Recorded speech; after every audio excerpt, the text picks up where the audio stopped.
ทักทายพี่น้องเพื่อนๆทุกขั้นทุกคนเด้อค่ะเพื่อนชาวครีเอเตอร์เป็นยังไงคะยายขันทองออกมาเป็นกำลังใจให้เจ้าคือเก่านั่นล่ะค่ะ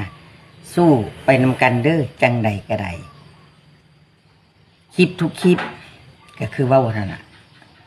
สู้ขยันทำคลิปออกมาส่งระบบเพิ่นเนาะเมื่อยกับพักนับกะวางเด้อค่ะพี่น้องคะยายขันทองออกมาทักทายเป็นกำลังใจให้เพื่อนๆคือเก่าเด้อค่ะสู้เหนื่อยกับผักหนักกะวางเด้อจังไหนก็ได้เราทำคลิปลงไปกะหวังอยากมีรายได้เนาะค่ะยายขันทองต้องเชื่อแน่ว่าเพื่อนทุกคนทำคลิปลงไปหวังอยากคว้าเหรียญในอากาศมันโมเมนต์ว่าอยากคิดสนุกซื่อๆเด้อค่ะเฉพาะยายขันทองนี่ทำคลิปลงไปถ้าเหรียญบ่ไหลเส้นบ่ขยับบ่มีรายได้จากที่เฮาทำคลิปส่งระบบเพิ่นเนาะ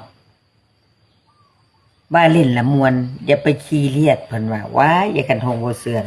ยายขันทองนี่ลังเทือรายได้บ่เกิดก็ซีเรียสเด้อค่ะเราทำเพื่ออย่างเพื่ออยากมีรายได้เพราะเราก็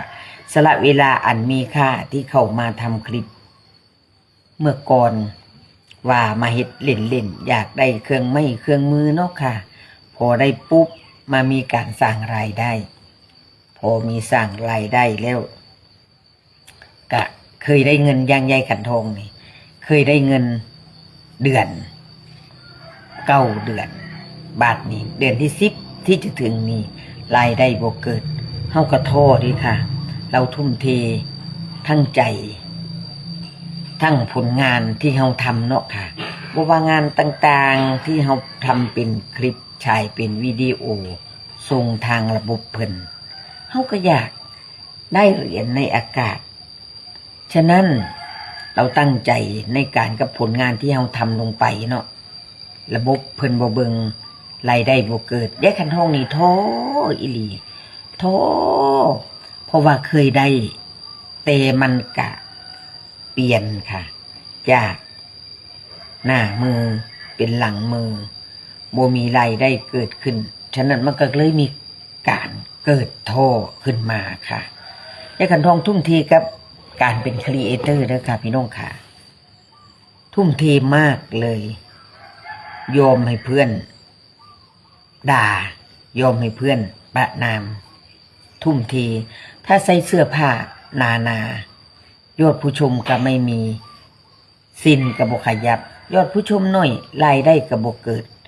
ถ้าสวิตสวัสดเอาเพื่อนมาพูดอย่างงู้นอย่างงี้บ้างพลอยรายได้ก็เกิดนี่ก็คือสิ้นขยับเนาะค่ะตกมาเดือนพฤษภาเนี่ยล่ะค่ะทำคลิปยากส่งระบบบ่มีราย